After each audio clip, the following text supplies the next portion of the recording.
শিশু কিশোরদের মধ্যে ক্রীড়া প্রতিভা খুঁজে বের করতে আগামী ৩০ এপ্রিল সিলেট থেকে সারা দেশব্যাপী নতুন পরিসরে শুরু হতে যাচ্ছে নতুন করে স্পোর্টস। সিলেটে থেকে এ কার্যক্রমের উদ্বোধন করবেন প্রধানমন্ত্রী তারেক রহমান। এ লক্ষ্যে চলছে নানা প্রস্তুতি। সিলেট থেকে আনিস রহমানের ক্যামেরায় সজল ছত্রীর রিপোর্ট। আগামী ৩০ এপ্রিল সিলেট থেকে সারা দেশব্যাপী নতুন করে স্পোর্টস কার্যক্রম শুরু করার ঘোষণা দিয়েছেন প্রধানমন্ত্রী। এই কর্মসূচি সফলভাবে বাস্তবায়নে মাঠ পর্যায়ে চলছে জোর প্রস্তুতি। উদ্বোধনী অনুষ্ঠান সফল করতে সিলেট সফর করছেন যুব ও ক্রীড়া মন্ত্রণালয়ের প্রতিমন্ত্রী। দুপুরে তিনি সিলেট আন্তর্জাতিক ক্রিকেট স্টেডিয়াম এবং পরে জেলা স্টেডিয়াম পরিদর্শন করেন। এ সময় খুদে ক্রিকেটারদের সাথে কুশল বিনিময় করেন তিনি।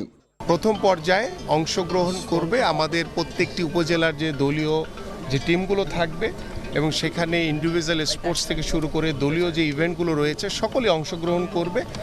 মাঠের অবকাঠামো, দর্শক সুবিধা ও নিরাপত্তার ব্যবস্থা খোঁজ নেন প্রতিমন্ত্রী।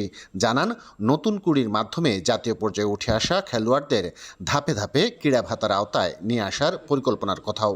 একটি ক্রীড়াঙ্গনের পরিবেশের মাধ্যমে, একটি ক্রীড়া বান্ধব পরিবেশের মাধ্যমে একটি সুস্থ জাতি এবং একটি মাদক মুক্ত সমাজ আমরা ইনশাআল্লাহ গড়ে তুলতে পারবো। সিলেট থেকে নতুন করে স্পোর্টসের যাত্রা শুরু হওয়ায় উচ্ছ্বসিত স্থানীয় খেলোয়াড়রা। খুবই যদি একটা ইনডোর করে দিত তাহলে আমরা ক্রিকেটের আরও ভালো ফেসিলিটি পেতাম। আর আলহামদুলিল্লাহ যতটুকু পাচ্ছি আলহামদুলিল্লাহ ভালো। ইন্টারন্যাশনাল মাঠে যেটা এলাকা যেটা মাঠ আছে ও মাঠগুলো যদি রিপেয়ারিং করে ওটা করা যেত আমরা আরও প্লেয়ার বাড়াইলো নে। নতুনভাবে নতুন করে স্পোর্টস দেশজুড়ে শিশু কিশোরদের ক্রীড়া প্রতিভা বিকাশে সহায়ক হবে বলে আশা করছেন সংশ্লিষ্টরা। সজল ছত্রী, এনটিভি নিউজ, সিলেট।